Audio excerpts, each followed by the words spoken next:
Thank you.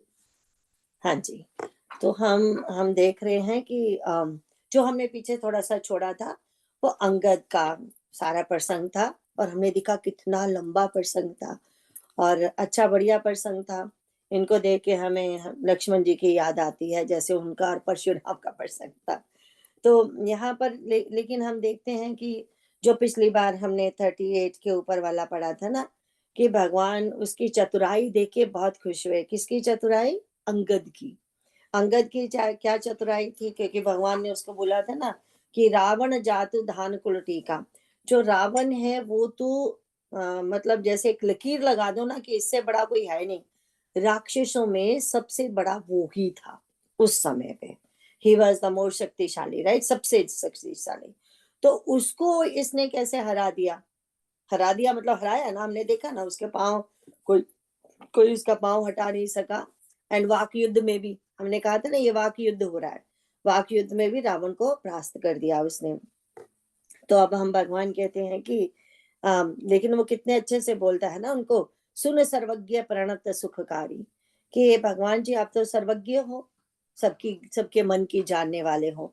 लेकिन ये शब्द हमेशा याद रखना जो आगे हमने हाईलाइट करवाया था ना, सुनो सर्वज्ञ प्रणत सुखकारी, कि भगवान क्या है? सर्वज्ञ है, सबकी मन की जानने वाले हैं। परंतु सुख किसको मिलता है? जो उसकी शरण में आ जाते हैं, है ना। तभी भगवान ने चैप्टर 7 में भी तो यही कहा है ना, जो 40 मन मम माया दुरत्या। लेकिन कौन पार कर सकता है इसको? जो उनकी शरण में आ जाते हैं। तो ये बहुत ही समझने वाली चीज है। हम ऊपर ऊपर से पढ़ते हैं तो हमें ऐसे लगता है कि अरे मतलब सिंपल सी बात है, लेकिन अगर ध्यान से देखते हैं इतने 4 अक्षरों में कितना बड़ा भेद बता दिया है तुलसीदास जी ने। सिर्फ 4 अक्षर है ना। सुनु सर्वज्ञ प्रणत सुखकारी, मतलब वो सिर्फ शरणागति को सुख देने वाले हैं। जो अभिमानी रावण है उसको क्या मिलने वाला है? कुल का नाश होगा एंड दुख ही दुख होगा, है ना। यही बात हुई ना इसकी।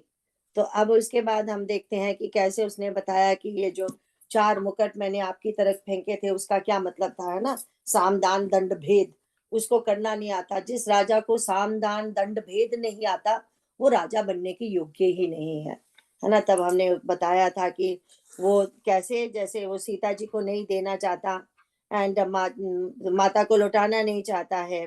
पहले तो वो समझौता नहीं करना चाहता, है ना। तो फिर माता को लुटाना नहीं चाहता। तीसरा, अंगद को दंड नहीं दे सका। चौथा था, अंगद के मन में भेद नहीं पैदा कर सका। तो ये साम दान दंड भेद हो गए ना। पहला जो समझौता नहीं करना वो साम हुआ। माता को देना दान की तरह, अपने पिता की तरह भी तो दान कर सकता था ना। और हमने देखा दंड और भेद, कि ना तो उसको उसको दंड दे सका, किसको? अंगद को। ना उसके मन में भेद पैदा कर सका, है ना। तो अगर वो चारों चीजें जो राजा नहीं कर सकता, वो उसको तो राजा बनने का हक ही नहीं है। तो इसीलिए तो वो जब ये सब करता है तो भगवान, हम देखते हैं ना कि भगवान हंसते हैं उसकी चतुराई देख के। तो यहाँ पे हमने जैसे हमने जो शुरू किया था ना, जब ने हमने अंगद का प्रसंग शुरू किया था, तो हमने बोला था कि जब पहले अंगद को तो नहीं मुद्री दी गई थी ना, वो तो हनुमान जी को दी गई थी। तो अंगद के मन में आया था थोड़ा कि शायद मैं, ऐसा नहीं है, उसको पता था हनुमान जी कितने केपेबल हैं। फिर भी कभी कभी हमारे मन में ये आ जाती है ना बात, थोड़ा सा क्या जिसको हम बोलते हैं कि मन छोटा हो जाता है। तो वो सोचता है कि शायद मैं इतना काबिल हूँ ही नहीं, मेरे में इतनी योग्यता है ही नहीं। तब हमने देखा था कि जामवत ने कहा था नहीं तुम योग्य हो, है ना। अब हम देखते हैं भगवान दोनों की योग्यता को कैसे यूज करते हैं। तो हम देखते हैं हनुमान जी को हमेशा सरल बोला जाता है। तो माँ के पास जब पहली बार भेजना था माँ को मिलने के लिए, तो भगवान ने एक सरल हृदय वाले व्यक्ति को भेजा। इसका मतलब ये नहीं है कि अंगद सरल नहीं है, अंगद भी सरल है, पर लेकिन उस समय अंगद के मन में वो पूर्ण विश्वास नहीं था जो हनुमान जी के मन में था, है ना। भगवान के प्रति अभी नए नया फादर की डेथ हुई है, ऑल ऑफ ए सडन अभी तो उसके चाचा के प्रति भी मन में वो प्रेम भाव नहीं है। तो वो सब चल रहा था, तो इसी में 4 महीने बाद ये सब होने लगा। तो थोड़ा टाइम लगता है ना मन को वो होने के लिए। जब उसने हनुमान जी को देखा आते सुंदरकांड में आके वो सब, फिर उसके मन में वो प्यार एंड श्रद्धा भगवान के प्रति पैदा हो गई। फिर हमने देखा था कैसे भगवान के चरणों में वो दोनों बैठे हैं। फिर हमने देखा था उनको सबसे बड़े भाग्यशाली बोला जाता है ना? अच्छा, तो अब हम देखते हैं भगवान जो यहाँ पे हम परम चतुरता श्रवण सुने बहसे राम उधार। उनकी बातों में जो चतुरता थी, मतलब चतुरता क्या थी?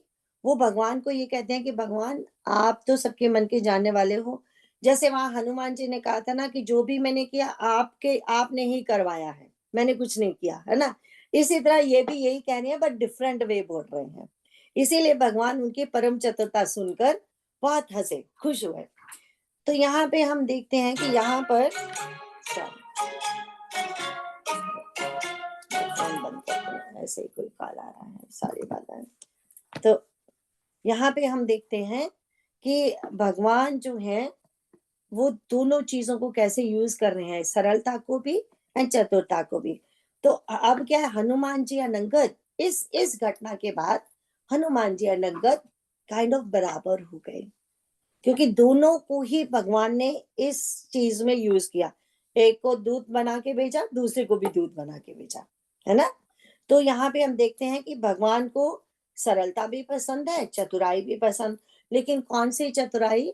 जो भगवान के कार्य में काम आए। इसका मतलब ये नहीं है कि भगवान चाहते हैं, यहाँ तो साक्षात भगवान थे ना, तो हम भगवान का कार्य कर रहे हैं। लेकिन जब भी कोई, जैसे हम तीसरा अध्याय पढ़ते हैं, वहां पे क्या बोला जाता है कि सहयज्ञ जब हम करते हैं, है ना, एक दूसरे के सहायता करते हैं, जब भी हम हर कर्म सहयज्ञ के रूप में करते हैं, तो वो भगवान का ही कर्म हो गया, भगवान के लिए ही हो गया, भगवान की प्रसन्नता के लिए हो गया। तो जब वो ऐसे हमको कर्म करने आ जाए, तभी हम चतुर हैं। जो संसार में चतुर को बैड वे लिया जाता है ना, क्योंकि वो संसारिक चतुरता है, उसमें तो लोगों में ठगी करना, झूठ बोलना, वो सब आता है ना। ये चतुरता, हम उस चतुराई की बात नहीं कर रहे हैं, ये तो सात्विक चतुराई है ना? तो भगवान को सात्विक चतुराई पसंद है। सात्विक चतुराई में ये है कि as a prince, he is a prince, right? उसको लोगों के साथ डील करना आना चाहिए, बिकॉज एक दिन उसने भी साम दान दंड और भेद यूज करना है। राजकुमार है ना, युवराज ऑलरेडी बन चुका है, किसी समय भी वो राजा बन सकता है। तो इसीलिए जब वो इन सब चीजों में माहिर है, क्या वो जो याद कर लो फिर से वो वचन, राम चरण रति निपुण विवेका। अब अंगद भी वैसे हो गया है, पर प्रभु के चरणों में रति है उसकी, इसीलिए हर हर काम में तो पहले से ही निपुण था। एक ही चीज की कमी थी ना, प्रभु के चरणों में रति, अब वो भी हो गई है, इसीलिए वो परम श्रेष्ठ हो गया है, हनुमान जी की तरह। समझ गए ना? ये बात यहाँ पे समझाई जा रही है कि भगवान को दोनों चीजें पसंद हैं और दोनों को वो अच्छे से यूज करते हैं। एंड फिर ये बात है कि राम जी के दोनों कितने प्यारे एंड बराबर हो गए, जो कि पहले हो चुके हैं, खाली उनको प्रूव नहीं करना है। भगवान को तो रिमेम्बर, वो चरणों में एक चरण वो दबा रहा है, एक चरण वो दबा रहा है, इतना सुंदर सीन है, वो तो पहले से ही है। ये तो हमारे भगवान ने एक लीला की हमें दिखाने के लिए कि अंगद कितना ग्रेट है। समझ गए ना आप? एंड हो तो वही रहा था जो भगवान चाहते हैं उसके मुंह से भी। अदरवाइज वो पैर ऐसे क्यों जमाता अपना और कहता कि अगर मेरा पैर कोई उठा सके तो हम सीता को हार गए। तो अभी तक भी कहते हैं लोगों के मन में वो दहल जाता है कि अगर वो कोई पैर उसका उठा लेता तो, कोई पैर उसका उठा लेता तो बट लेकिन उसके मन में वो वाला, हम वैसे भक्त हैं नहीं ना, इसीलिए हमारे मन में ऐसी बातें आती हैं। तो हमने नहीं सोचा थोड़ा सा before we go to the real युद्ध नाउ, थोड़ा सा ये कर लेते हैं। तो ठीक है, अब हम आगे बढ़ते हैं तो 38 के नीचे। जब शत्रु के समाचार प्राप्त हो गए तब श्री रामचंद्र जी ने सब मंत्रियों को पास बुलाया और कहा, लंका के 4 बड़े विकट दरवाजे हैं, उन पर किस तरह आक्रमण किया जाए इस पर विचार करो। हाँ जी। तब वनराज सुग्रीव, ऋक्षपति जामवान और विभीषण ने हृदय में सूर्य कुल के भूषण श्री रघुनाथ जी का स्मरण किया और विचार करके उन्होंने कर्तव्य निश्चित किया। वानरों की सेना के 4 दल बनाए और उनके लिए यथा योग्य अर्थात जैसा चाहिए वैसे सेनापति नियुक्त किए। फिर सब युद्धपतियों को बुला लिया और प्रभु का प्रताप कहकर सबको समझाया, जिसे सुनकर वानर सिंह के समान गर्जना करके दौड़े। वे हर्षित होकर श्री राम जी के चरणों में सिर नवाते हैं और पर्वतों के शिखर ले लेकर सब वीर दौड़ते हैं। कौशल राज श्री रघुवीर जी की जय हो, पुकारते हुए भालू और वानर गरजते और ललकारते हैं। लंका को अत्यंत श्रेष्ठ अजय किला जानते हुए भी वानर प्रभु श्री रामचंद्र जी के प्रताप से निडर होकर चले। चारों ओर से घिरी हुई बादलों की घटा की तरह लंका को चारों दिशाओं से घेर कर वे मुंह से ही डंके और भेरी बजाने लगे। महान बल की सीमा वे बानर भालू सिंह के समान ऊंचे स्वर से श्री राम जी की जय, लक्ष्मण जी की जय, वानर राज सुग्रीव की जय ऐसी गर्जना करने लगे। ये सारे ये युद्ध पद्धति भी यहाँ पे बताई गई है कि देखो, चार महा उस ऐसा था, एक तो वो समुद्र के बीच था आइलैंड, वहां तक पहुंचना ही बहुत मुश्किल था। फिर उसने खाई खोद के रखी थी चारों तरफ ताकि कोई पहुंच ही ना पाए। फिर जो चार दरवाजे थे, ईस्ट वेस्ट नॉर्थ साउथ, वो इतने मजबूत थे, और उन पर उसने उनकी रक्षा के लिए उसने कौन तैनात किए थे, जो महान सेनापति थे उनके। तो अब पहले अंदर घुसने के लिए वो थोड़ी दरवाजा खोलेंगे, तुम्हारे आ जाओ हम दरवाजा खोलते हैं, लड़ लो आके हमारे साथ। पहले तो दरवाजा खुलाना ही कितना मुश्किल है, ये उसका जिक्र आएगा हमारे सामने। तो वो है कि अम, देखेंगे कि आसान नहीं था। हम आगे पढ़ेंगे एंड भगवान वही बताना चाहते हैं कि जब हम हमारे को हमारी ही दुर्वृत्तियों से, हमारी जो दुर्भावनाएं हैं, उनसे युद्ध करना पड़ता है कि कितना मुश्किल है। आज ही मैं जैसे ओम स्वामी जी का सुन रही थी, ऐसे छोटा सा उनका क्लिप था। वो बोल रहे थे कि कभी कभी किसी बात के से हमें इतना दूसरे पे गुस्सा आता है ना, तो कितनी भी हम साधना में रत क्यों ना हो, अपने आप को हम गीता पढ़ते हैं, ट्रेन कर रहे हैं सब कुछ, तो उस समय ऐसे लगता है कि वेल, साधना इज वन तरफ। आज का दिन पहले इसको जरा मजा चखा लूं, फिर कब से अपनी साधना शुरू करेंगे। तो हम ऐसे ही गिरते पड़ते रहते हैं इन सब चीजों में। उस समय तो लगता है अरे this is not important right now, this is important. लेकिन वही है कि कितना अपने आप को यहाँ पे भगवान ये भी सिखाएंगे कि युद्ध भी करना है तो कैसे अपने आप को कंट्रोल करके करना है। अब ऐसा नहीं है एक दरवाजा खुला तो घुस गए अंदर, तो तीनों तरफ से वो लोग घेर रहेंगे ना। फिर तो घुसना अंदर तभी है जब चारों दरवाजे खुलेंगे, तब घुस के अंदर फिर होगा उनकी जीत। तो अब हम देखते हैं इसी तरह, जब तक हम चारों तरफ से भगवान के नाम की बाढ़ नहीं लगा लेते अपनी तरफ, तब तक शत्रु अंदर घुसते ही रहेंगे, है ना। ये भी एक सीख है। तो ऐसे हम छोटी छोटी बातें देखेंगे, पर ज्यादा पढ़ते जाएंगे क्योंकि इसमें बहुत कुछ एक्सप्लेन करने का नहीं है। पर जो थोड़ा बहुत बीच में वो करेंगे, आगे वाला पढ़ेंगे। लंका में बड़ा भारी कोलाहल कोहराम मच गया। अत्यंत अहंकारी रावण ने उसे सुनकर कहा, वानरों की ढिठाई तो देखो। यह कहते हुए हंसकर उसने राक्षसों की सेना बुलाई। बंदर काल की प्रेरणा से चले आए हैं।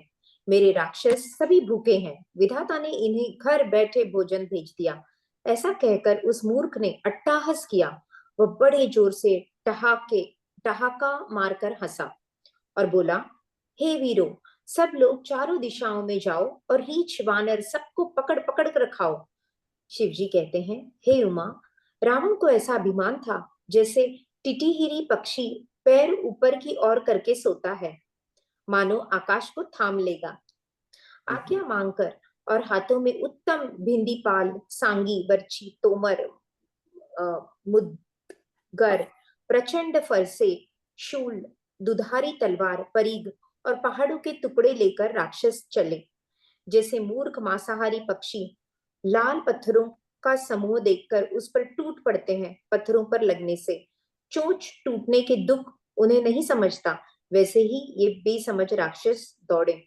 अनेकों प्रकार के अस्त्र शस्त्र और धनुष बाण धारण किए करोड़ों बलवान और रणधीर राक्षस वीर परकोटे के कंगूरों पर चढ़ गए।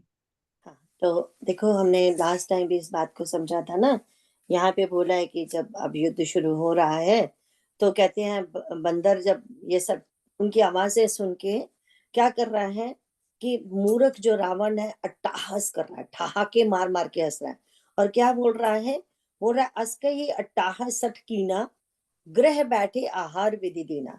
कि अरे पहले से शुरू से ही बोल रहा है ना, हमें तो घर पे बैठे बिठाए सब ये खाने को मिल रहा है सामान, कुछ इसके लिए हमें परिश्रम भी नहीं करना पड़ रहा। तो इसका क्या मतलब है? शत्रु दल का वो निरादर कर रहा है, उनको नीचा समझ रहा है, नीचा बता रहा है, समझ भी रहा है। और ज्यादा क्यों बोल रहा है? अपने शत्रु, अपने जो not शत्रु, जो अपने जन है उनका उत्साह बढ़ाने के लिए। क्योंकि वैसे तो वो तमाशा देख चुका है ना, दो बंदर ही आके क्या कर गए, और ये उनको कह रहा है अरे हमारे आहार आ रहे हैं हमारे सामने। तो यहाँ पे देखो, तभी हमने पिछली बार भी समझा था ना कि जब भगवान ने रावण जातु धान कुल टीका बोला था, उस समय उनका क्या मतलब था कि भगवान जो है वो दुश्मन को छोटा नहीं समझते। हालांकि भगवान तो बड़े ऊंचे हैं, अगर वो चाहे किसी को भी छोटा समझ सकते हैं, लेकिन देखो भगवान को भी वो सबके सामने सर्वश्रेष्ठ बोल रहे हैं। राइट? वो ये नहीं करे होगा वो सर्वश्रेष्ठ, हम तो उसे ऐसे चटनी बना देंगे उसकी, ऐसा नहीं बोल रहे जैसे रावण बोल रहा है। यही फर्क होता है अच्छे और बुरे में। जो अच्छे होते हैं हर काम सावधानी से करते हैं और दूसरों को भी श्रेष्ठ ही समझते हैं, चाहे वो कितना भी छोटा क्यों ना हो। यहाँ पे रावण उल्टा है। रावण जो है हर किसी को छोटा समझता है अपने सिवा। तो यहाँ पे हम देखेंगे कि फिर क्या होने वाला है अभी। तो वो समझ रहा है ये सारे हमारे आहार आ रहे हैं, ये नहीं समझ रहा कि सारे काल बन के आ रहे हैं हमारा। ये जो काल आहार वो नहीं बनेंगे, तुम सब काल का आहार बनोगे। समझ नहीं पा रहा। कैसे समझ नहीं पा रहा? ये शिव जी भगवान माँ को कथा सुना रहे हैं ना। वो कहते हैं रात को जब टिटेरी सोती है ना, तो ऐसे पांव ऊपर करके सोती है। क्यों? वो कहती है अरे देखो मैंने तो जो आकाश है उसको पकड़ के रखा है ऐसे, मेरे ऊपर आकाश कभी गिर नहीं सकता, ये समझती है। इसी तरह रावण वो बना पड़ा इस समय कि अरे मैंने तो सबको ऐसे पकड़ के रखा है, मेरे ऊपर कोई नहीं गिर सकता, है ना। वो उसके उदाहरण जो भगवान शिव, देखो भगवान शिव ने, भगवान राम जी तो उसे जातु धान का टीका बोल रहे हैं, ये उसको टिटेरी बोल रहे हैं। जिनको वो अपना गुरु समझता है, जिनको अपना ईश समझता है, वो ईश बता रहे हैं कि अब क्या करो तेरा, तो कुछ भी नहीं यार, ये समझता ही नहीं कि ये कौन है। सब समझा समझा के थक गए तुम्हें। तो आगे हम देखते हैं कि कैसे फिर वो जो क्या एक और उदाहरण दे रहे हैं कि कैसे जो छोटी छोटी लाल चीज जो जमीन पड़ी है, ऊपर से पक्षी समझता है कि मांस का टुकड़ा पड़ा है, जैसे आके चोंच मारेगा उसकी चोंच टूटेगी। इसी तरह से ये जो कह रहे हैं ना कि हमारे आहार है, ये नहीं पता ये आहार क्या चीज है। ये तो पत्थर के समान है, चोंच मारोगे तो तुम्हें ही लगेगी, है ना। ये समझ नहीं पा रहा है इस समय। आगे बढ़ते हैं। वे परकोटे के घंघोरों पर कैसे शोभित हो रहे हैं, मानो सुमेरु के शिखरों पर बादल बैठे हों। त्रिशूल और डंके आदि बज रहे हैं, जिनकी ध्वनि सुनकर योद्धाओं के मन में लड़ने का चाव होता है। अगणित नफीरी और भेरी बज रही है, जिन्हें सुनकर कायरों के हृदय में दरारें पड़ जाती हैं। उन्होंने जाकर अत्यंत विशाल शरीर वाले महान योद्धा वानर और भालुओं के उठ समूह देखे। देखा कि वे रीछ वानर दौड़ते हैं, अघोट ऊंची नीची विकट घाटियों को कुछ नहीं गिनते, पकड़कर पहाड़ों को फोड़कर रास्ता बना लेते हैं। करोड़ों योद्धा कटकटाते और गरजते हैं, दांतों से होंठ काटते हैं और खूब डपटते हैं। उधर रावण की और इधर श्री राम जी की दुहाई बोली जा रही है। जय जय जय की ध्वनि होते ही लड़ाई छिड़ गई। राक्षस पहाड़ों के ढेर शिखरों को फेंकते हैं। वानर कूद कर उन्हें पकड़ लेते हैं और वापस उन्हीं की ओर चलाते हैं। प्रचंड वानर और भालू पर्वतों के टुकड़े ले लेकर किले पर डालते हैं। वे झपटते हैं और राक्षसों के पैर पकड़कर उन्हें पृथ्वी पर पटक कर भाग चलते हैं, फिर ललकारते हैं। बहुत ही चंचल और बड़े तेजस्वी वानर भालू बड़ी फुर्ती से उछलकर किले पर चढ़ चढ़ कर गए और जहां तहां महलों में घुसकर श्री राम जी का यश गाने लगे। फिर एक एक राक्षस को पकड़कर वे वानर भाग चले। अगर आप और नीचे राक्षस योद्धा, इस प्रकार वे किले पर से धरती पर आ गिरते हैं। आगे बढ़ते हैं। श्री राम जी के प्रताप से प्रबल वानरों की झुंड राक्षस योद्धाओं के समूह योद्धाओं को मसल रहे हैं। वानर फिर जहां तहां किले पर चढ़ गए और प्रताप में सूर्य के समान श्री रघुवीर की जय बोलने लगे। राक्षसों के झुंड वैसे ही भाग चले जैसे जोर की हवा चलने पर बादलों के समूह तितर बितर हो जाते हैं। लंका नगरी में बड़ा भारी हाहाकार मच गया। बालक, स्त्रियां और रोगी असमर्थता के कारण रोने लगे। सब मिलकर रावण को गालियां देने लगे कि राज्य करते हुए इसने मृत्यु को बुला लिया। रावण ने जब अपनी सेना का विचलित होना कानों से सुना, तब भागते हुए योद्धाओं को लौटाकर वह क्रोधित होकर बोला, मैं जिसे रण से पीठ देकर भागा हुआ अपने कानों सुनूंगा, उसे स्वयं भयानक दुधारी तलवार से मारूंगा। मेरा हम्म, सब कुछ खाया, भांति भांति के भोग किए और अब रणभूमि में प्राण प्यारे हो गए। रावण के उग्र कठोर वचन सुनकर सब वीर डर गए और लज्जित होकर क्रोध करके युद्ध के लिए लौट चले। रण में शत्रु के सम्मुख युद्ध करते हुए मरने में ही वीर की शोभा है, यह सोचकर तब उन्होंने प्राणों का लोभ छोड़ दिया। बहुत से अस्त्र शस्त्र धारण किए सब वीर ललकार ललकार कर भिड़ने लगे। उन्होंने तीरघों और त्रिशूलों से मार मार कर सब रीछ वानरों को व्याकुल कर दिया। यहाँ पे हम सिर्फ एक चीज देखेंगे जो बाद में नोटिस करेंगे कि रावण ने जब सेना को विचलित हुए कानों से सुना, तो अभी भी बैठा आराम से अपने घर में बैठा हुआ है, तो वहां से बैठा सुन रहा है। अगर इतना सारा युद्ध हो रहा है, क्या क्या मतलब, क्या तुमको सुनाई नहीं दे रहा? जरा घर से बाहर निकलो ना, तुम अकेले ही बहुत हो सबके लिए, है ना? अगर देखा जाए तो भगवान ने भी यही कहा ना, राक्षसों में सर्वश्रेष्ठ है वो, अकेला ही सबको मारने की वो रखता है, शक्ति रखता है। तुम अंदर बैठे क्यों सुन रहे हो, है ना? क्योंकि मन में कहीं ना कहीं भय है। तो बानर आके भय उसके मन में कर गए हैं। एक कोने पे युद्ध करेगा, वो बहुत भयंकर युद्ध करेगा, बट फिर भी मन जो जो बुरा होता है ना, उसके मन में भय ज्यादा होता है, बुराई के मन में, है ना? उसके बाद हम देखते हैं कि कैसे सबको डांट रहा है कि तुम भाग रहे हो, तो तुम्हें जो भागेगा उसको मैं मार दूंगा। मारीच को भी यही बोला था ना उसने। अच्छा, मारीच ने इनको समझाने की बड़ी कोशिश की थी कि उनसे युद्ध मत करो, तो उसने कहा था ना, जाओ वहां पे जैसे मैं कह रहा हूँ वैसे करो, नहीं तो मैं तुम्हें मार दूंगा। तो अब उनको, अब सबको यही कहता है वो। अब तभी तो उन्होंने सबने कहा कि इसके हाथों से मरना अच्छा है, युद्ध में मरे, है ना? तो कम से कम वो तो नहीं होगा। तो इसलिए सारे बेचारे फिर से युद्ध करने के लिए भाग गए। लेकिन हम आगे देखेंगे, बानर भी भय से युद्ध से भागते हैं, पर भगवान तो उन्हें ये नहीं कहते युद्ध से भाग रहे हो, तुमको पीछे से मारेगा। ऐसा नहीं है। युद्ध में ऐसा होता है, कभी एक की जाए, कभी दूसरे की है, कभी ना कभी तो सबके मन में भय आएगा ही ना। तो बात ही ऐसी है। आगे चलते हैं। सिर्फ साइकोलॉजी समझने की बात है कि लीडरशिप में कौन सी क्वालिटी होनी चाहिए। जो लीडर है, तो अगर लीड करना है तो लीडरशिप क्वालिटीज भी चाहिए, जैसे भगवान में है, वो भी एक सिखाते हैं ना भगवान। आगे बढ़ेंगे। शिवजी कहते हैं, वानर भयातुर होकर डर के मारे घबरा कर भागने लगे। यद्यपि हे उमा, आगे चलकर वे ही जीतेंगे।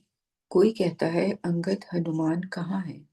बलवान नल नील और द्विविद कहाँ है? हनुमान जब अपने दल को विकल भयभीत हुआ सुना, उस समय वे बलवान पश्चिम द्वार पर थे। वहां उनसे मेघनाद युद्ध कर रहा था। वह द्वार टूटता न था। बड़ी भारी कठिनाइयां हो रही थी। तब पवन पुत्र हनुमान जी ने मन में बड़ा भारी क्रोध हुआ। वे काल के समान योद्धा बड़े जोर से गरजे और कूद कर लंका के किले पर आ गए और पहाड़ लेकर मेघनाद की ओर दौड़े। रथ तोड़ डाला, सारथी को मार गिराया और मेघनाद की छाती में लात मारी। दूसरा सारथी मेघनाद को व्याकुल जानकर उसे रथ में डालकर तुरंत घर ले आया। इधर अंगद ने सुना कि पवन पुत्र हनुमान किले पर अकेले ही गए हैं, तो रण में बाली पुत्र वानर के खेल की तरह उछलकर किले पर चढ़े गए। आगे करते हैं। युद्ध में शत्रुओं के विरुद्ध दोनों वानर क्रुद्ध हो गए। हृदय में श्री राम जी के प्रताप का स्मरण करके दोनों दौड़कर रावण के महल पर जा चढ़े और कौशल राज श्री राम जी की दुहाई बोलने लगे। उन्होंने कलश सहित महल को पकड़कर ढहा दिया। यह देखकर राक्षस राज रावण डर गया। सब स्त्रियां हाथों से छाती पीटने लगी और कहने लगी, अब की बार दो उत्पाती वानर एक साथ आ गए।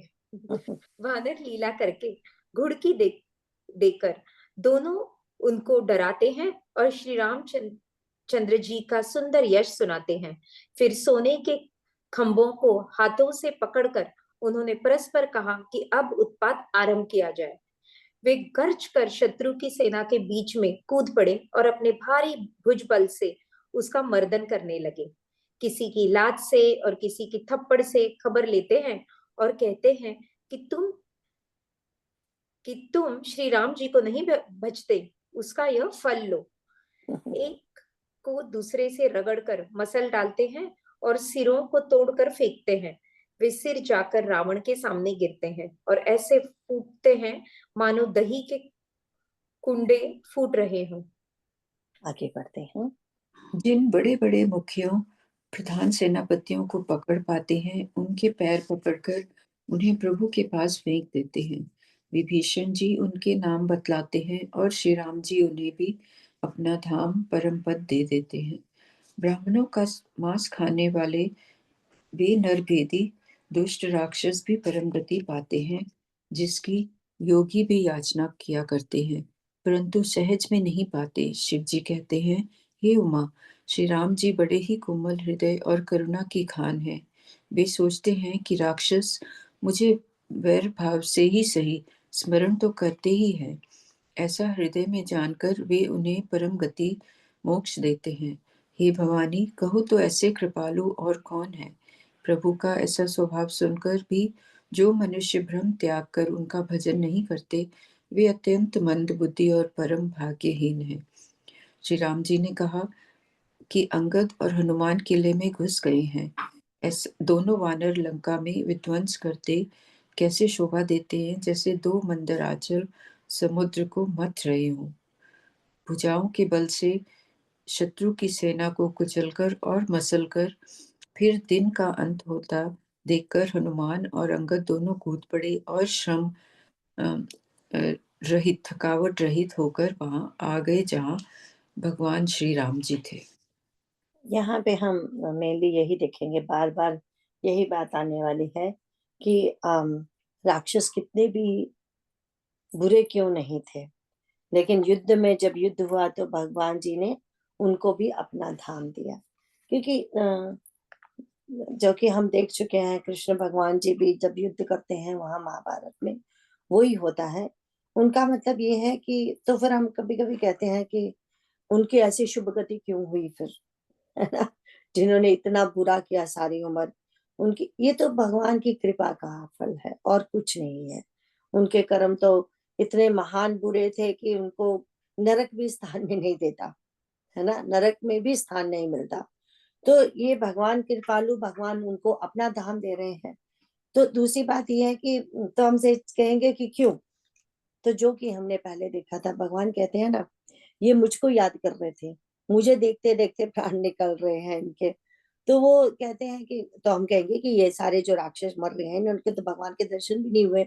ये तो लेकिन दर्शन किसके हो रहे हैं? अंगद और हनुमान जी। अंगद और हनुमान जी महान भक्त हैं। भक्त के दर्शनों की भी उनका जो टच है, इसीलिए कहा जाता है वो पकड़ पकड़ के फेंक रहे हैं, लेकिन भक्त का टच और भक्त का जो देखना है भगवान की कृपा के समान ही होता है। और मार मार के फेंक कहाँ रहे हैं? भगवान के आगे, है ना। कई तो रावण के आगे भी फेंके गए, पर जैसे हमने ऊपर देखा था ना, भगवान के आगे फेंक रहे हैं कौन? जो महान सेनापति हैं, दैट मीन कितने महान योद्धा रहे होंगे। फिर भविष्य जी एक एक का नाम बता रहे हैं कि ये महान योद्धा है, ये महान योद्धा है, क्योंकि वो मामूली योद्धा नहीं थे।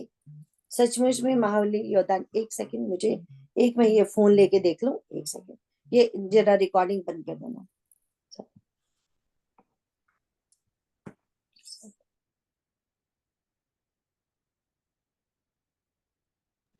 Krishna, you can pause.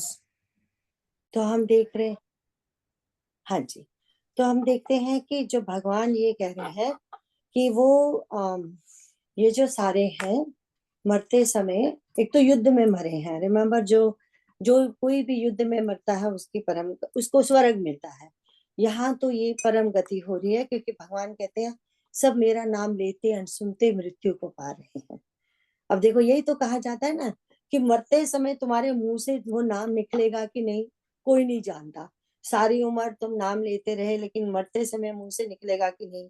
अगर उनके मुंह से नहीं भी निकला है, तो यहाँ तो हर जगह पे वानर राम जी की जय जयकार कर रहे हैं, तो भी उनके कानों में वो राम के शब्द पड़ रहे हैं, इसीलिए उनकी ये गति हो रही है। और उसके पीछे नथिंग बट भगवान की कृपा है, there is no other reason. इसीलिए बोला जाता है पुरुषार्थ एंड कृपा दोनों ही साथ साथ चलती है, बट भगवान की कृपा तो नेचुरली सबसे बड़ी है। That is the only reason उनको परम गति की प्राप्ति हो रही है ना। आगे बढ़ते हैं। उन्होंने प्रभु के चरण कमलों में सिर नवाए। उत्तम योद्धाओं को देखकर श्री रघुनाथ जी मन में बहुत प्रसन्न हुए। श्री राम जी ने कृपा करके दोनों को देखा, जिससे वे श्रम रहित और परम सुखी हो गए। अंगद और हनुमान के गए जानकर सभी भालू और वानर वीर लौट पड़े। राक्षसों ने प्रदोष सायं काल का बल पाकर रावण की दुहाई देते हुए वानरों पर धावा किया। राक्षसों की सेना आती देखकर वानर लौट पड़े और वे योद्धा जहां तहां कटकटाकर भिड़ गए। दोनों ही दल बड़े बलवान हैं। योद्धा ललकार कर लड़ते हैं, कोई हार नहीं मानते। सभी राक्षस महान वीर और अत्यंत काले हैं, और वानर विशालकाय तथा अनेकों रंगों के हैं। दोनों ही दल बलवान हैं और समान बल वाले योद्धा हैं। वे क्रोध करके लड़ते हैं और खेल करते वीरता दिखलाते हैं। राक्षस और वानर युद्ध करते हुए ऐसे जान पड़ते हैं मानो क्रमशः वर्षा और शरद ऋतु के बहुत से बादल पवन से प्रेरित होकर लड़ रहे हों। अंकपन और अतिकाय इन सेनापतियों ने अपनी सेना को विचलित होते देखकर माया की।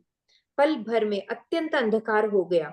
खून, पत्थर और राख की वर्षा होने लगी। दसों दिशाओं में अत्यंत घना अंधकार देखकर वानरों की सेना में खलबली पड़ गई। एक को एक दूसरा नहीं देख सकता और सब जहां तहां पुकार कर रहे हैं। आगे चलते हैं। श्री रघुनाथ जी सब रहस्य जान गए। उन्होंने अंगद और हनुमान को बुला लिया और सब समाचार कहकर समझाया। सुनते ही वे दोनों कपि श्रेष्ठ क्रोध करके दौड़े। फिर कृपालु श्री राम जी ने हंसकर धनुष चढ़ाया और तुरंत ही अग्नि बाण चलाया, जिससे प्रकाश हो गया, कहीं अंधेरा नहीं रह गया। जैसे ज्ञान के उदय होने पर सब प्रकार से संदेह दूर हो जाते हैं। भालू और वानर प्रकाश पाकर श्रम और भय से रहित तथा प्रसन्न होकर दौड़े। हनुमान और अंगद रण में गरज उठे। उनकी हाँक सुनते ही राक्षस भाग छूटे। भागते हुए राक्षस योद्धाओं को वानर और भालू पकड़कर पृथ्वी पर दे मारते हैं और अद्भुत आश्चर्यजनक करनी करते हैं। युद्ध कौशल दिखलाते हैं। पैर पकड़कर उन्हें समुद्र में डाल देते हैं। वहां मगर, सांप और मच्छ उन्हें पकड़ पकड़ कर खा डालते हैं। कुछ मारे गए, कुछ घायल हुए, कुछ भागकर गढ़ पर चढ़ गए। अपने बल से शत्रु दल को विचलित करके रीछ और वानर वीर गरज रहे हैं। यहाँ पे हमने देखा कि शाम होने से पहले वो सब तो मुड़ आए थे, है ना, इवन अंगद एंड हनुमान जी भी। लेकिन जैसे ये मुड़ आए हैं तो बोलते हैं शाम को उनका जो बल है, राक्षसों का बल भारी हो जाता है। अच्छा, तो इसको मनोविज्ञान समझने के लिए हम देखते हैं कि मोस्ट ऑफ द बुरे कर्म शाम को ही होते हैं, तो उल्लू शाम को ही जागते हैं, रात का समय ही सबको अच्छा लगता है। उसका मतलब ये, अगर हम इसको फिजिकल रात का अंधेरा ना ले, तो भी हमारे अंदर कभी भी वही बुरे विचार इस द रात का अंधेरा आए तो कैसे चारों तरफ से हमारे ऊपर वो युद्ध होना शुरू हो जाता है, क्योंकि एक विचार बुरा आया नहीं। कई बार वही तभी बार बार कहा जाता है ना कि श्रेय और प्रिय, जो प्रिय लगने वाली बातें पहले तो बड़ी अच्छी लगती हैं, लेकिन वो जहर के समान होती हैं। तो ऐसा नहीं है तो हम कहेंगे इसका क्या मतलब हुआ। प्रिय लगने वाली बातों का मतलब ये है कि मोस्ट ऑफ द टाइम जिसमें हम कोई श्रम करना नहीं चाहते, और ऐसे ऑटोमेटिकली, जैसे एक छोटी सी बात है कि अगर हम किसी से बात भी कर रहे हैं, इधर उधर की बातों में सारा टाइम वेस्ट हो रहा है, वो भी तो एक हमारे ऊपर दुर्वृत्तियों का आक्रमण हुआ ना, और उसमें ऐसे खो जाते हैं हमें पता ही नहीं चलता विषयों में। तो ये बात यहाँ पे बताई जा रही है कि रात के समय वो युद्ध करने आ गए, वो तो उनमें बहुत बल है। एंड युद्ध करने जब सब आए तो ये कैसे ये भालू है, बानर है, घबरा गए। तो उस समय भगवान ने क्या किया, अग्निवान चलाया। तो अग्निवान से क्या प्रकाश हो गया। तो उसका मतलब कितने अच्छे से वो ऑलरेडी समझा रहे हैं, जैसे ज्ञान के उदय होने पर संदेह दूर हो जाते हैं। सो हमारे मन में भी कभी संदेह का अंधकार पैदा हो, संदेह का अगर पूरी तरह से अंधकार नहीं तो आंखें तो धुंधला तो जाती है ना, कोहरा फैल गया या बादल इतने घने हो गए दिखाई नहीं दे रहा है, तो वो उसका मतलब उस समय क्या है, भगवान का नाम ही हमें ज्ञान दे सकता है ना।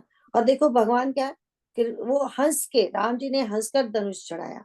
इसका मतलब ये है कि कितना भी हमारे ऊपर मुसीबत आ जाए, हमें उस प्रभु को याद करना चाहिए। वो खुशी खुशी आके हमारे सारे अंधकार दूर कर देंगे। ऐसा नहीं है कि देखो समझने की बात है, वो सारे राक्षस कितना कोहराम मचा रहे हैं यहाँ पे, भगवान फिर भी गुस्सा नहीं कर रहे, फिर भी मुस्कुरा रहे हैं, फिर भी हंस रहे हैं हमारे। क्योंकि क्या होता है, जैसे ही क्रोध मन में आता है ना, तो चाहे वो सात्विक बंदे कोई क्यों ना हो, उसको भी नष्ट कर देता है। तो भगवान, इसीलिए हम देखते हैं भगवान क्रोधित होते नहीं। और हम कहें कि कभी कभी भगवान को क्रोधित होते दिखाया गया है, वो सिर्फ क्रोधित की लीला करते हैं, क्रोधित होने की, है ना। मन में अगर क्रोध आता तो इनको अपना धाम क्यों देते, ये समझने की बात है यहाँ पे। सो मेन हमारे लिए यही है, हमेशा भगवान को हृदय में रखना है, कुछ भी हो भगवान को हृदय में रखना है ना। आगे बढ़ते हैं। अब हम देखें, देखो कितनी ही सेना उनकी पहले दिन ही मारी गई है, कितनी सारी सेना। आइए पढ़ते हैं, आगे पढ़ते हैं। रात हुई जानकर वानरों की चारों सेनाएं टुकड़ियां वहां आई जहां कौशलपति श्री राम जी थे। श्री राम जी ने ज्यों ही सबको कृपा करके देखा, त्यों ही ये वानर श्रम रहित हो गए। वहां लंका में रावण ने मंत्रियों को बुलाया और जो योद्धा मारे गए थे उन सबको सबसे बताया। उसने कहा, वानरों ने आधी सेना का संहार कर दिया। अब शीघ्र बताओ क्या विचार उपाय करना चाहिए। माल्यवंत नाम का एक अत्यंत बूढ़ा राक्षस था। वह रावण की माता का पिता अर्थात उसका नाना और श्रेष्ठ मंत्री था। वह अत्यंत पवित्र नीति के वचन बोला। हे तात, कुछ मेरी सीख भी सुनो।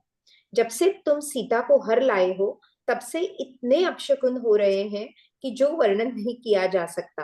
वेद पुराणों ने जिनका यश गाया है, उन श्री राम से विमुख होकर किसी ने सुख नहीं पाया। हिरण्यकश्यपु सहित हिरण्यक्ष को और बलवान मधुकैटभ को जिन्होंने मारा था, वे ही कृपा के समुद्र भगवान राम रूप से अवतरित हुए हैं। हाँ, तो यहाँ पे हम देखेंगे, सॉरी अब रुकेंगे यहाँ पे। हाँ, कृष्णा 48 ख भी पढ़ लूं। हाँ हाँ, खा भी पढ़ो। हाँ, जो काल स्वरूप है, दुष्टों के समूह रूपी वन के भस्म करने वाले अग्नि हैं, गुणों की धाम और ज्ञान घन है, एवं शिव जी और ब्रह्मा जी भी जिनकी सेवा करते हैं, उनसे वैर कैसा। हाँ, तो हम देखते हैं कि पहले ही दिन उनके कितने सारे योद्धा मारे गए हैं। अब रावण जो है, कहते हैं कि वो सभा में बैठा है और रावण ने मंत्रियों को बुलाया, जो योद्धा मारे गए थे उन सबको सबसे बताया। तो बानरों की आधी सेना का संहार, की सॉरी, बानरों ने आधी सेना का संहार कर दिया है। अब ये बात यहाँ पे हम देखेंगे कि ये नीति नहीं है, यहाँ रावण सब नीतियां भूल गया।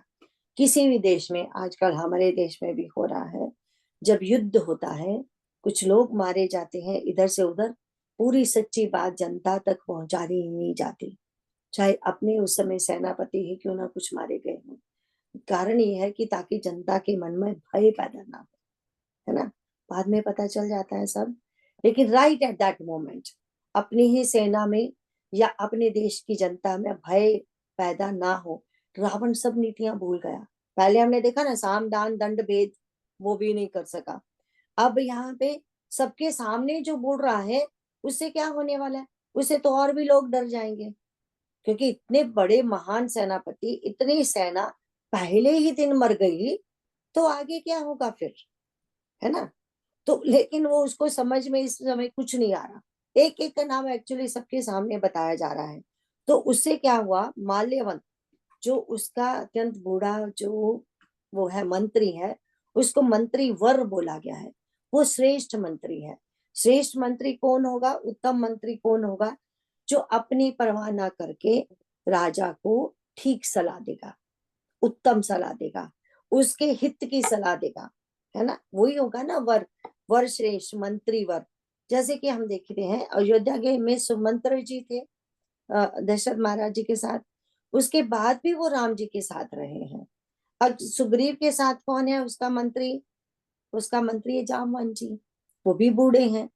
तो लेकिन बात यह है कि जो बूढ़े होते हैं उन्होंने दुनिया देखी होती है, उनके पास एक्सपीरियंस होता है, इसीलिए हमेशा हर घर में एक जो बूढ़ा होता है वो बहुत काम की चीज होता है। वैसे दोनों की जोड़ी हमेशा अच्छी रहती है, हमने पहले भी कहा था, बूढ़ा और जवान।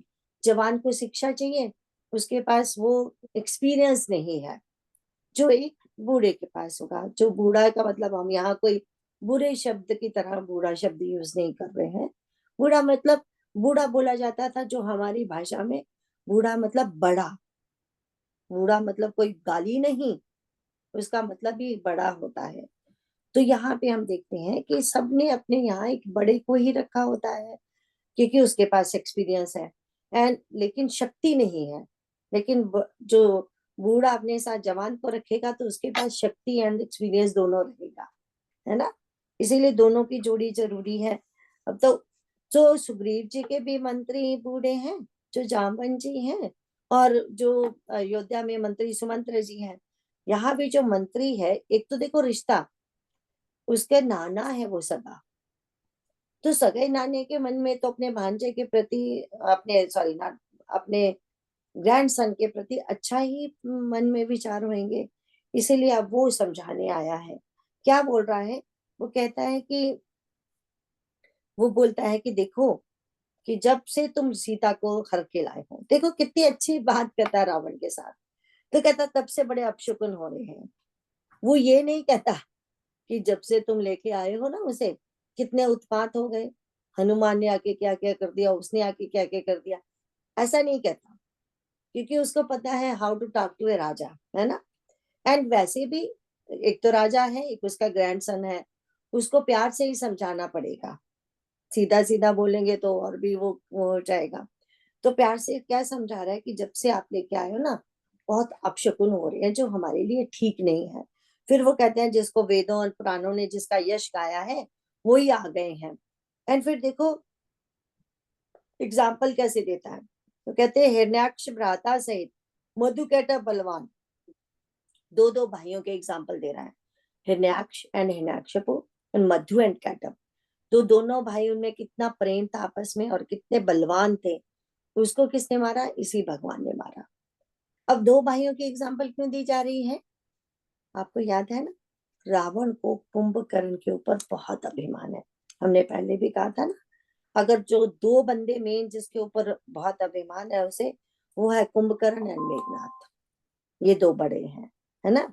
उसको लगता है ये तो मेरे साथ है, तब तो किसी भी, आज मैं खाली भी हो जाऊं ना तो कल को फिर से बढ़ जाऊंगा, इतनी इतनी ताकत और इतना विश्वास है उसको उनके ऊपर।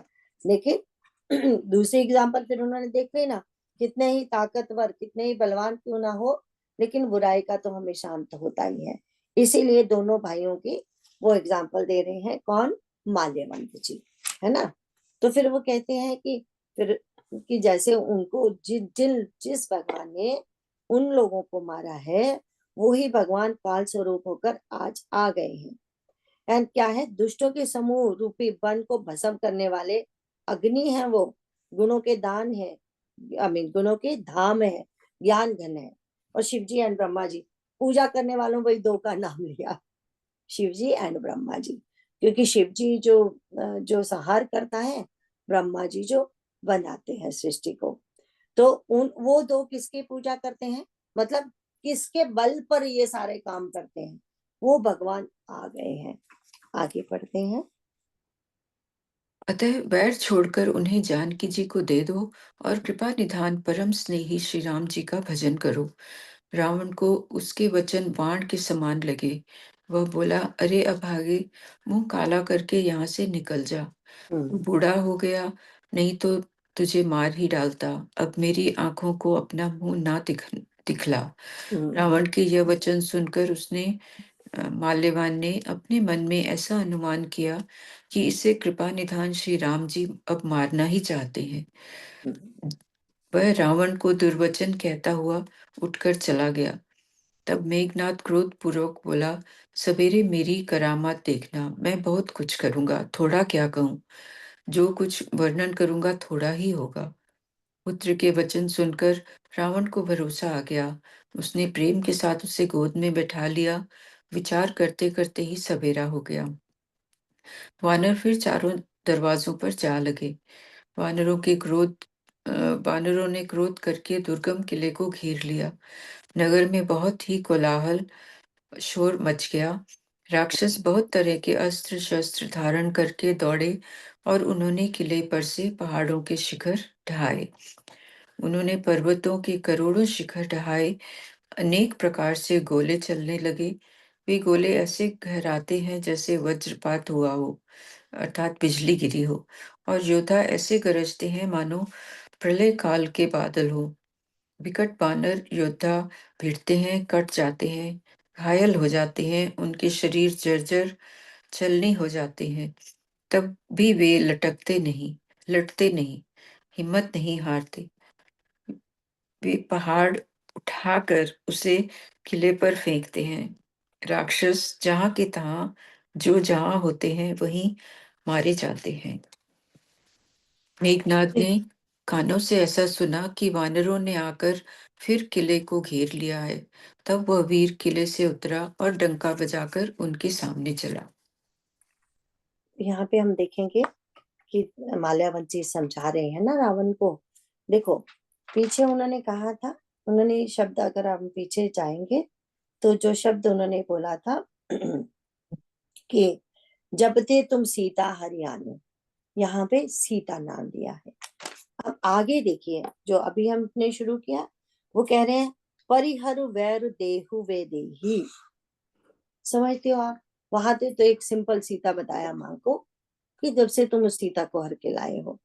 लेकिन फिर बाद में दो भाइयों का एग्जाम्पल देखिए समझाया, दो दो भाइयों की जोड़ी का।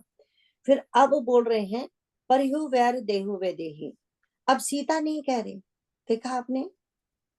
उनका मतलब ये है, जिस सीता को तू छोटी सी कमजोर समझता है, उसको तुम अभी तक पा नहीं पाए हो। तुमने साम दान दंड भेद दे के उसको मनाने की कोशिश कर ली, वो नहीं मानी है, सती औरत है, वैदेही है। वैदेही कौन? विदेह की पुत्री, बेटी विदेह जनक की पुत्री। विदेह का मतलब यही होता है जो दहेज से ऊपर उठ चुका है, जो देह से ऊपर उठ चुकी है वो सीता। उसके साथ वैर क्यों करते हो तुम? तो मतलब यही है ना कि तुम उसे अभी तक पा नहीं सके, 9 महीने से तुम्हारे पास कैद है, और फिर भी तुम उसे टच तक नहीं कर सके आज दिन तक, है ना। उसका मन, ना तो उसका मन जीत पाए, ना उसको बुरी दृष्टि से टच कर पाए, क्योंकि वो भी तो एक श्राप था ना उसको। और वैसे भी माता सती थी, उन्होंने तो खुद कहा है रावण को कि उस समय जब मैं आई तो आ गई। हम्म, अगर तुम मुझे, पर तुम मेरी इच्छा के बिना अगर कभी टच करोगे तो तुम जल जाओगे, राइट? तुम मेरे ही तप से जल जाओगे। पर मैं चाहती नहीं, मैं ये चाहती हूँ मेरे पति यहाँ आए और तुम्हें अपने हाथों से मारे, दंड दे। है ना, ये माता कह चुकी ऑलरेडी, इसीलिए उनको यहाँ वैदेही शब्द यूज करके बोला गया है। परिहरि वैर देहु वैदेही, वैर छोड़कर जानकी जी को दे दो, है ना। और कहते हैं भजो कृपा निधि परम स्नेही, जो कृपा निधि है, मतलब तूने इतना भयंकर पाप किए हैं, सारी उम्र पाप किए हैं तूने, नथिंग बट पाप, उसके ऊपर से माँ सीता को चुरा लाए, जो उनकी परम प्रिया पत्नी है ना। फिर वो कहते हैं कि अब वो बोलते हैं, उन्हें कहते हैं और कृपा निधान परम स्नेही श्री राम जी को भजो, वो कृपा निधान है, तुम्हें परम स्नेही है। परम स्नेही किसके ऊपर? सब जनों के ऊपर उनका परम स्नेह है। जो भगवान कहते हैं ना, मेरा तो ना कोई दुश्मन है ना कोई मित्र है, मेरे लिए सभी बराबर है, ऐसा बोलते हैं ना भगवान। कृष्ण भगवान भी यही कहते हैं, राम जी भी यही कहते हैं, इसीलिए उनको परम स्नेही बोला जाता है। तो कहते हैं कि उनका मतलब ये है कि अभी तुम उनकी शरण में चले जाओगे तो कृपा निधान तुम पर कृपा करके तुम्हें छोड़ देंगे, तुम पर स्नेह ही करेंगे, प्रेम ही करेंगे तुम पर, है ना। तो अब क्या कहते हैं, रावण ने जैसे ही ये सुना तो उसको तो हर बार ऐसे ही होता है, एक मंदोदरी के सिवा और किसी की बात नहीं सुनता वो। कहीं कहीं तो संत लोग ये भी कहते हैं कि मंदोदरी का प्रिय पुत्र कौन था? मेघनाथ। तो किसी भी तरह से वो मंदोदरी को रुष्ट नहीं करना चाहता है, उसको पता है कि अगर मंदोदरी रुष्ट हो गई फिर तो मेघनाथ रुष्ट हो गया, देन मेरा काम तो वही खत्म हो गया, ऐसा भी बोला जाता है। पर लिखा नहीं क्या है, यूजली यही बताया गया कि मंदोदरी सती स्त्री है, नो मैटर व्हाट वो उससे बहुत प्रेम करती है, इसीलिए उसका नाम सतियों में आया है ना। इसीलिए उसको पता है अपनी पत्नी की क्वालिटीज मंदोदरी की, इसीलिए सबसे ज्यादा प्रेम वो उससे करता है। तो अब यहाँ हम देखेंगे कि अब ये देखो, ये उसको क्या बोल रहा है, उसको बोल रहा है कि तू अपना मुंह काला करके यहाँ से भाग जा, तू बूढ़ा हो गया इसलिए मैं तुम्हें कुछ नहीं कर रहा, नहीं तो तुम्हें मृत्यु दंड देता। तो वो समझ गया कि इस समय इसको किसी की बात समझ में नहीं आ रही, जो भी इसके इसके हित की बोल रहा है वो इस समय उसको बुरा लग रहा है। इसका मतलब ये है कि भगवान जी तो प्रण कर चुके हैं कि अब रावण का टाइम आ गया है ना। अब यहाँ पे हम देखते हैं कि अब मेघनाथ आता है सामने। मेघनाथ कहता है कि आप चिंता मत करो, मैं जाऊंगा और ऐसा भयंकर युद्ध करूंगा कि सबको आपके चरणों में डाल दूंगा, है ना। राम जी क्या है, लक्ष्मण जी क्या है और वानर सेना क्या है, सबको आपके चरणों में डाल दूंगा पिता के बारे में। तो यहाँ पे आज इसको विश्राम देंगे, हम देखेंगे कि कैसे अभी आगे जो आने वाला है बहुत बड़ा, उसको थोड़ा टाइम लगेगा, दो बार शायद करना पड़ेगा हमें, कि मेघनाथ कैसे शक्ति चलाएगा, लक्ष्मण जी घायल होंगे और कैसे वो एक बहुत बड़ा फिर आएगा ना जिक्र, कि घायल हो गए फिर हनुमान जी जाएंगे, कैसे उनका रास्ता रोका जाएगा, कैसे फिर वो लेके आएंगे, भरत जी से मिलाप होगा, ये बहुत लंबा है ना प्रसंग है। इसको दो में भी, दो तीन में हम खत्म करेंगे, डिपेंड करता है हमारी इच्छा, जो वो चाहेंगे। तो ये बहुत बड़ा है, इसके ऊपर तो किंकर जी महाराज जी ने कितनी मोटी बुक लिखी है, उसमें इतने अच्छे से बताया है कि मेघनाथ से ज्यादा वो तीन बंदों की बात करते हैं, लक्ष्मण जी की, भरत जी की और हनुमान जी की, जो भगवान के प्रिय तीन भक्त हैं, उनका यहाँ पे हारना बताया गया है। लेकिन जो उनकी हार हुई है उसी में उनकी परम जीत है, इसको हम समझेंगे। ये बहुत बड़ा प्रसंग है। तो आज के लिए इतना विश्राम करेंगे, क्योंकि आज हम शुरू करके उस प्रसंग को इधर उधर करना ठीक नहीं है, एक ही इसमें जाएंगे हम, ठीक है। तो लास्ट वाला बोल लेते हैं पहले।